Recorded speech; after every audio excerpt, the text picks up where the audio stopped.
अस्सलाम वालेकुम नाज़रीन, मैं हाफिज़ शाहिद मुनीर हूँ और हमने सुन रखा है कि जुल्म फिर जुल्म है, बढ़ता है तो मिट जाता है और खून फिर खून है, गिरता है तो जम जाता है। आज हम आपको ऐसे ही एक खून की कहानी सुनाने जा रहे हैं जिसको बहाने वालों ने ये सोच लिया था कि इंसानी जान को ज़ाया करने के बाद वो बच जाएंगे। एक ऐसा अंधा कत्ल जो कई दिनों से पुलिस के लिए मुअम्मा बना हुआ था, बिल आखिर उस कत्ल को पुलिस ने ट्रेस कर लिया है। ये कत्ल क्या है, इसके अंदर की कहानी क्या है, क्यों एक शख्स को बिला वजह कत्ल किया गया और इस कत्ल में कितने लोग शामिल हैं, ये सारी कहानी हम आपको सुनाएंगे। आप हमारे साथ ही रहिएगा।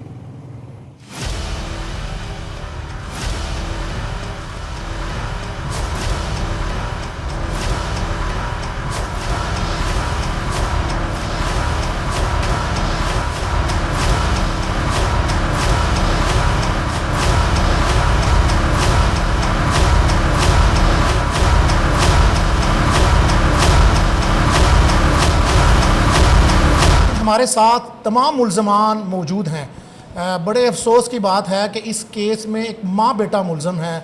हम ख़ातून से पर्दे की वजह से बात नहीं करना चाहते, लेकिन उनका एक कम सिन बच्चा जिसकी उम्र 14-15 साल होगी और उसने इतनी छोटी उम्र में अपने हाथ खून से रंग लिए हैं। उस बच्चे से बात करेंगे, पूछेंगे कि उसको क्या ज़रूरत पड़ी कि उसने एक शख्स की जान ले ली। क्या नाम है आपका? शहरियार।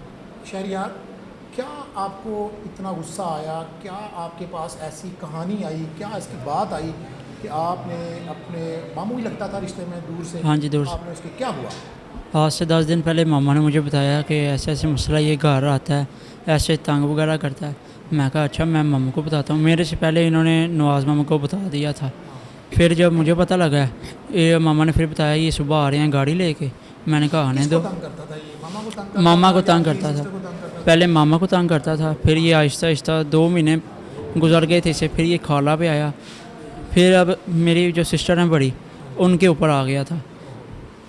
फिर मामा ने मुझे कहा कि सुबह नवाज़ मामू आ रहे हैं गाड़ी लेके, कोई इसे गाड़ी में डाल कर ले जाना। तो आपने मामू को, नवाज साहब को वार्निंग नहीं, उसको फरहान को वार्निंग नहीं दी कि तुम बाज आ जाओ? क्या ब्लैकमेल करता था? ऐसी क्या बात थी उसके पास? कोई बहुत दी थी। हमने घर में पहले 15-20 मिनट बैठ के उसे समझाया, बहुत समझाया। कहता नहीं, एक दफ़ा मुझे छोड़ो, मैं तुम्हारी बेटी को भी ले जाऊँगा, मेरी सिस्टर को उसे भी ले जाऊँगा, खाला को भी, तेरी मामा को तो मार ही आप बड़े दूँगा। हो, ये दिन के वक्त ही वो आता था, आप किधर होते थे जब वो घर आता था? मैं उस वक्त मैं पढ़ने गया होता था। किस क्लास के स्टूडेंट हो आप? मैं अब 9 के पेपर दिए हैं, 10 में हुआ। फिर आप पढ़ने गए होते थे जिस वक्त वो आता था? हाँ जी। तो फिर आपको कैसे पता चला? उस दिन भी मैं हाफ पे गया हुआ था, इतने में जब मैं आया हूँ, इन्होंने हाथ वगैरह बांध के गाड़ी में डाला है, वहाँ से ले गए हैं। जब फिर इसको बांधा गया है या लेके जाए गए, तुम किस वक्त, उस वक्त कहाँ थे?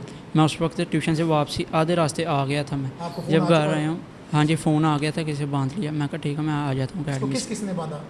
मामा ने नवाज मामा नवाज ने। तो ये कौन है? ने। ये इनके दोस्त हैं, कज़न हैं। इनका क्या रोल है बीच में? जो जगह ली थी ना हमने, जगह वो इनकी थी, और जो बाइक आधे रास्ते से वापसी में जब उसे मारा, ये बाइक वापस ये लेके गए थे और मोबाइल इन्होंने फेंके जब थे। उसको कत्ल किया गया तो ये गाड़ी में मौजूद था? नहीं, ये तब नहीं थे यार। तब नहीं थे। नवाज, ये जो खातून है जिसके ऊपर कत्ल का इल्ज़ाम है, फौजिया, ये उनके कज़न है, इनके ऊपर भी संगीन इल्ज़ाम है। हम उनको कहना तो नहीं चाहते, चूँकि खातून है, इसका दावा है कि ये कज़न है, बच्चा भी बार बार इनको मामू कह रहा है। आपको क्या ज़रूरत पड़ी सारे वाक़े की? किसने आपको फ़ोन किया, फिर ये सारा किया आपने? सर, इसकी मामा ने ही कहा था। मामा ने कहा था कि मुझे बहुत परेशान कर रहा है, जो मैं बर्दाश्त नहीं कर सकती। तो मैंने इनका कहा सगा मामू कोई नहीं है? इनका सगा मामू है वो सर। मैंने इनकी मामा से बात की थी कि आप इसके पापा को बताएं, तो इन्होंने कहा कि नहीं, वो मुझे वैसे ही मार देंगे। तो मज़ीद मैं उनको नहीं कोई दुख दर्द देना चाहती। अपनी इज़्ज़त है उनकी जान लेनी थी। क्या फिल्म देखी? क्या प्लानिंग तो नहीं थी सर इस बारे में। बस ये था कि उन्होंने कहा था आप आके इसको समझा दो, हमारी ये बात हुई थी। कि मैंने कहा ठीक है, इस बच्चे को ही पता है, मैं घर पे आया था, आकर उसको समझाया, बहुत समझाया। तो वो वहाँ पर हमसे बातें करता रहा कि नहीं आप बैठो आप। वो जब चली जाती थी ना मामा इसी कमरे में से, ये मेरे पास था, तो वो हमारे प्रेशर डाल रहा था। जब वो पास खड़ी थी तो कह रहा था नहीं नहीं कोई ऐसी बात नहीं है, कुछ नहीं है। नहीं, उनके सामने वो बहुत अच्छा बन रहा तो था। आप में तो सेहत में बड़ा तगड़ा था, फिर उसको इसकी मामा ने गोलियां दी हुई थी नशे की सर, वो गनूदगी में था। फिर तो उसको किसने बांधा? सर मैंने उसको बांधा था, मैंने उसके हाथ पकड़े थे और मेरे साथ शहरी ने तो उसको मारा कैसे आपने? बंधवाया था सर। उसके गले में दुपट्टा डाल कर ना किसने मारा?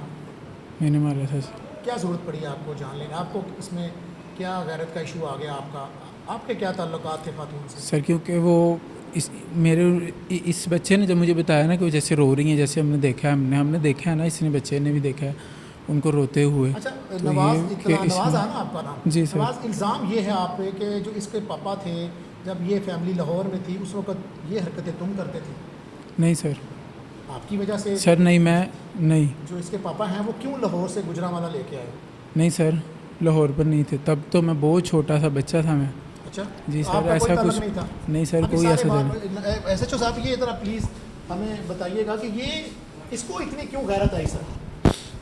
इसने मुझे दौरान तफ्तीश बताया था कि मिल के प्रोग्राम बनाया और मिल के प्रोग्राम बना के एक रात पहले इसने फिर रेंट पे गाड़ी ली, रिक्शा ड्राइवर है, फिर रेंट पे गाड़ी ली, फिर इन्होंने पाया तकमील जैसे नींद की गोलियां खिलाई कोक में डाल के, फिर सारा इन्होंने ये किया। तो आपने नवाज कत्ल कर लिया या आपने ज़ाहिर मनसूबाबंदी के बगैर तो नहीं किया?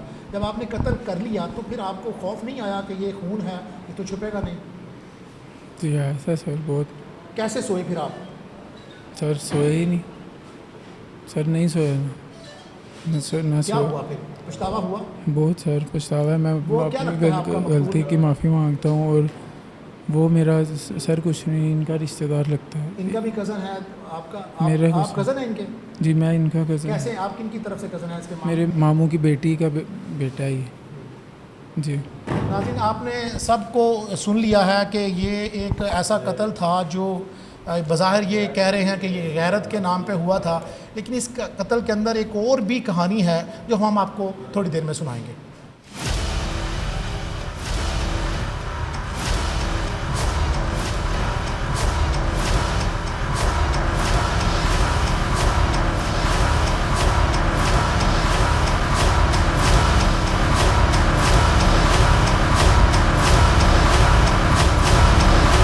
इस कहानी के अंदर की क्या कहानी है? हमारे साथ एसएचओ सब्जी मंडी मोहम्मद सफदर अता भट्टी साहब मौजूद हैं। हम इनसे जाने के अंदर हकायक क्या है सर, हमें वो बात बताएं जो हकायक हैं, वो क्या है? इसमें यह है कि एक फरहान नामी लड़का जिसकी डेड बॉडी मिली थी हमें, उसकी उस रात 30 की रात हमें एप्लीकेशन मिली कि वो अगवा हो गया। सुबह वो थेड़ी सांसी इलाका थाना सदर में उसकी डेड बॉडी मिली, जहाँ से हमने उसको इंटरोगेट करना शुरू किया। उसके घर वाले आए, उसका दोस्त आया, दोस्त से मैंने पूछा, उसने कहा उसका एक शादीशुदा औरत के साथ तल्लक था, वो लास्ट 4 जुलाई को भी वो उसके घर गया हुआ था। मैंने CDRs लिए, CDR से हमने लोकेट किया 4 जुलाई और 30 वाले दिन वहाँ से कॉलें निकाली, कॉमन नंबर मिला।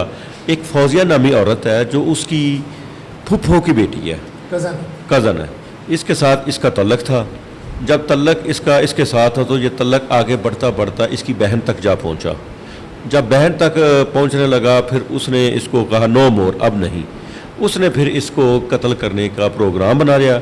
उसने फिर इस फौजिया का एक खाला का बेटा है नवाज, जो लाहौर रिक्शा चलाता है, जो कभी उसके साथ इसका कभी पुराना तल्लक था, उसने उससे कांटेक्ट किया कि ये मुझे तंग करता है, पहले मेरे साथ था, अब मेरी बहन तक, अब घर तक पहुंच गया है। उन्होंने फिर घिनौना प्रोग्राम का कत्ल का प्रोग्राम बनाया। फिर इसने नवाज़ ने इसको कहा कि तुम सुबह इसको 10 बजे सुबह बुला लो। नवाज़ और उसका दोस्त शहजाद जो है ये इसको लाहौर से एक रेंट पे गाड़ी वैगनार लेके आए। फौजिया ने इसको वादे के मुताबिक सुबह फरहान को 10 बजे अपने घर बुलाया। घर बुला के इसको कोक की बोतल में नशावर दवाई पिलाई, जिससे ये नींद बेहोश हो गया। जहाँ ये फिर नवाज़ और फौजिया ने इसके हाथ और पाँव दुपट्टे के साथ बांधे, गाड़ी इसको उन्होंने अपने घर के सामने लगाई, इसको ये गाड़ी में ले गया, लाहौर ले गया। इसमें बच्चा था मुनीब छोटा सा, वो उसका किस हद तक रोल है, वो कैसे आया हुआ है? गिरफ्तारी चलो नहीं डरी, लेकिन अभी वो जा रहे हैं आपकी ज़ेरे अभी तफ्तीश जारी है। वो इस फौजिया का जो बेटा है शहरयार, वो उसका दोस्त है, वो मोटरसाइकिल जो मकतूल की मोटरसाइकिल थी वो उसको छोड़ने उधर गए थे लाहौर, ये मेन मुलज़म के पास। तो अभी इसकी इंटेरोगेशन जारी है, उसके बारे में जो अभी डिसाइड होगा देखते हैं।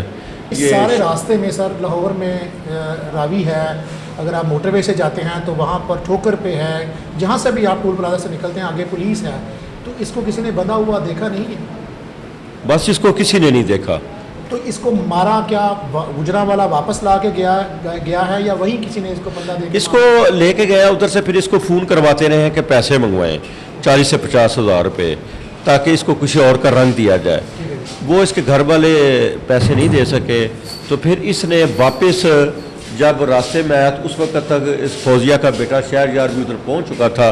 फिर शहरयार गाड़ी चलाने लग पड़ा, फिर ये दोनों लड़के साथ थे। फिर उन्होंने मुरीद के करीब इसको, जब वो मुकम्मल बेहोश हो गया रात तकरीबन 7:45 बजे, फिर इसको इन्होंने गले में फंदा दे के उसको मार दिया। फिर रात इन्होंने तकरीबन 10:30 बजे मुराद आई हॉस्पिटल के करीब जो नहर है उसके थेड़ी सांसी, उधर फिर इसको फेंक दिया। अभी हमारे पास कितने लोग हैं गिरफ्तार हैं? अभी हमारे पास जो है फौजिया जो है वो भी गिरफ्तार है, फिर उसका बेटा शहरयार है, नवाज है और शहजाद है। Sir thank you very much. नाज़रीन, आपने मुलज़िमों की भी बात सुनी। हमारे साथ DSP ख्याली चौधरी मुअज़्ज़म साहब, मियाँ मुअज़्ज़म साहब मौजूद हैं। हम उनसे जानने की कोशिश करेंगे कि ये सारा वाक़या शुरू कहाँ से होता है, असल कहानी क्या है। मुअज़्ज़म साहब अस्सलाम वालेकुम। वालेकुम ये अस्सलाम। सर एक तो आपको मुबारक है कि एक ऐसा मर्डर जो कि अंधा हो चुका था, वो आपकी पुलिस ने, आपकी टीम ने उसको ट्रेस आउट किया है, पुलिस के लिए भी मुबारकबाद है। और ज़ाहिर है एक इंसान मरा था, कोई जानवर तो था नहीं। तो सर ये बताइएगा कि ये सारी कहानी क्या है, कि ये नौजवान को इन्होंने किस तरह लेके गए, किस जगह पे मारा, ये ज़रा हम चाहते हैं कि हमारे नाज़रीन ये जाने कि असल कहानी क्या है। कहानी कुछ इस तरह से है जी कि ये जो फरहान है मकतूल, इसकी कज़न है, उसके साथ इसके कुछ अरसा से मरासिम थे, और तो उन मरासिम की वजह से इसका उसके घर आना जाना था।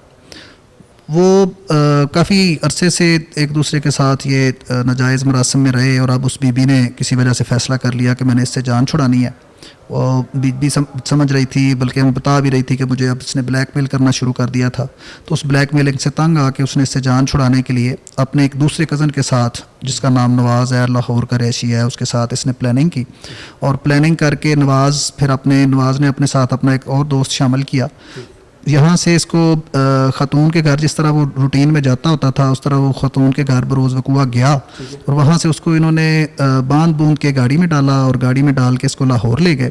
लाहौर जाके इसको पहले तशद्दुद वगैरह करते रहे, और उसके बाद इसका गला दबा के इसको मार दिया, और इसकी डेड बॉडी जो है वो यहाँ गुजरांवाला में वापस ला कर एक नहर के अंदर फेंक दी। पुलिस को सर कैसे पता चला कि ये जो मरने वाला है, या उसका कोई पहले मुकदमा दर्ज था, या आपने एक रूटीन में उसको चेक किया, क्या थी सारी? ये पुलिस थाना सब्ज़ी मंडी के पास रिपोर्ट आती है, इसके घर वाले आते हैं फरहान के कि जी हमारा लड़का जो है वो कल 10 बजे से घर से गया हुआ है और अभी तक वो वापस नहीं आया। तो इन्होंने पहले खुद से उसको ढूंढते रहे, तलाश करते रहे। तो उसका फिर सब्ज़ी मंडी थाना में अगवा का पर्चा दर्ज हो गया। पर्चा दर्ज होने के बाद कुछ ही देर बाद थाना सदर वालों को डेड बॉडी मिल जाती है नहर से। तो वो जो डेड बॉडी नहर से मिलती है, उसका जब हम सोशल मीडिया पे अपलोड करते हैं SHO साहब सदर, तो ये घर वाले उसके देख के थाना रब्ता करते हैं कि जी ये जो हमारे वाला लड़का है, जो हमारा लड़का है वो है। तो उससे फिर ट्रेस होता है कि ये जो बंदा कल घर से मिस हुआ था, इसको मर्डर कर दिया गया है, नहर के अंदर जो है इसकी नाश फेंक दी। सर उसके बाद क्या होता है? उसके बाद फिर हम अपना प्रोसीजर शुरू करते हैं। हम पहले ये पता करते हैं कि ये क्या इसके मुहर्रकात क्या हो सकते हैं, कौन इसको मर्डर कर सकता है। तो हमें पता चलता है कि जी राना कॉलोनी में इसका किसी औरत की तरफ आना जाना था। उस बात को हम कंफर्म करते हैं, आखिरी जो इसका CDR वगैरह लेते हैं तो उससे लोकेशन भी इसकी वहाँ पे आती है, और फिर हम वहाँ जाके जब अपने तौर पे सर्वेलेंस करते हैं तो कंफर्म होती है ये बात कि जी बरोज़ वक़ुआ भी, यानी पिछले दिन भी ये वहीं पे गया था। तो वहाँ इसके जाने से फिर हमने आगे बात शुरू की। हमने कॉल डिटेल्स ली, इसकी ली, वो जो बीबी जिसका वो घर था उसकी कॉल डिटेल्स ली, और उससे फिर आगे वो सारा। कितने लोग हैं सारी इस मर्डर में शामिल? इस मर्डर में एक तो ये खातून है, उसके साथ उसका बेटा भी शामिल है, और एक उसका कज़न नवाज़ है, और नवाज़ का आगे एक दोस्त है शहजाद नाम का। ये 4 लोग इस मर्डर में शामिल हैं। सर, बतौर पुलिस अफसर अगर हम इसको तजिया करें, बतौर इंसान इसका तजिया करें, तो आप लोगों को क्या नसीहत करना चाहते हैं कि ये सारे वाक़यात, क्या इसकी वजह मोबाइल है, औरत की गफलत है, मर्द की ब्लैकमेलिंग है, ये सारी क्या वजह हो सकती है कि जिसकी वजह से एक जान चलेगी? ये आप समझते हैं कि मकतूल वाकई ज़िम्मेदार था, वो तंग कर रहा था, ब्लैकमेल कर रहा था, क्योंकि इसमें एक लड़की भी शामिल है, तो फैमिली के लिए क्या पैगाम है वो मैं चाहता हूँ आप बताएं। अब इसमें मुख्तलिफ पहलू इस वाक़े से जो निकलते हैं, और जो हमारे सीखने की चीज़ें जो सामने आती हैं, जो इस तरह से आप पूछ रहे हैं। पहली बात तो ये है कि जो इलिसिट रिलेशंस हैं, नाजायज़ मरासम जो हैं वो नाजायज़ ही होते हैं, वो हमें अपने दीन पे अमल करते हुए इससे हमें बचना चाहिए। दूसरी बात, औरत से भी मैंने कल जब इंटरोगेट कर रहा था उसको, तो मैंने उससे ये बात की थी कि इलिसिट रिलेशंस में जब आप इस लेवल पे हैं कि अब आप तंग हो गए हैं एक दूसरे से, तो आपके पास कानून मौजूद है, आप कानून का सहारा लें। किसी इंसान की जान तो आपको नहीं लेनी चाहिए किसी भी सूरत। तो उस औरत ने तंग आके जो रास्ता इख्तियार किया, उसके पास एक ऑप्शन अवेलेबल थी कि वो थाना आती, किसी जगह पे पर्चा दर्ज करवाती, उसके खिलाफ कानूनी कार्रवाई करती। उसको एक इंसान की जान लेने का कोई हक नहीं था। रूट काज क्या है? आप समझते हैं कि सारी जिम्मेदारी औरत की है, या मोबाइल है एक ऐसा इंस्ट्रूमेंट जो ख़वातीन के जब पास आता है तो एक ख़तरनाक हथियार बन जाता है? मेरा ख्याल है कि ये बात भी ठीक है, जो मोबाइल का मिसयूज़ है वो भी इन जराइम की, इस तरह के जराइम की ख़ास तौर पे बहुत बड़ी वजह है। Thank you very much sir. बहुत शुक्रिया। शुक्रिया।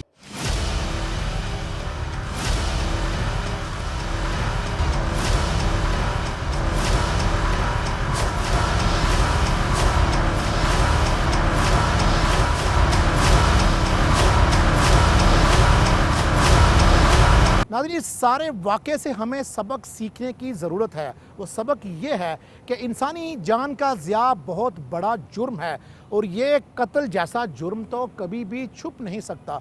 दूसरी बात ये है कि मेरा पैगाम है ख़ानदानों के लिए कि वो जब अपनी माँ, बहन, बेटी और बहू को मोबाइल देते हैं तो उनके ऊपर नज़र भी रखें, क्योंकि कोई भी दरिंदा उनको सॉफ्ट टारगेट समझकर किसी भी वक्त अपना निशाना बना सकता है। और ख़वातीन के लिए ये मेरा पैगाम है कि खुदा न खास्ता अगर आपसे इस तरह की गलती हो जाए तो किसी की जान लेने की बजाय अपने वालिदैन से, अपने भाई से, अपने खामद से ये बात करें, ताकि नौबत यहाँ तक ना पहुँचे कि जिस इज़्ज़त को आप बचा रहे होते हैं उसी इज़्ज़त को फिर दर दर पर उछाला जाए। अगर हम इस तरह की एहतियात करें और ख़वातीन इस तरह के वाक़यात की किसी नए दरिंदे को बात बताने की बजाय, उनको एतमाद में लेने की बजाय, उसको जिसने उसको पाला है, जो उसकी ज़िंदगी में है, उसको अगर ये वाक़या बता दे तो इसको टैकल करना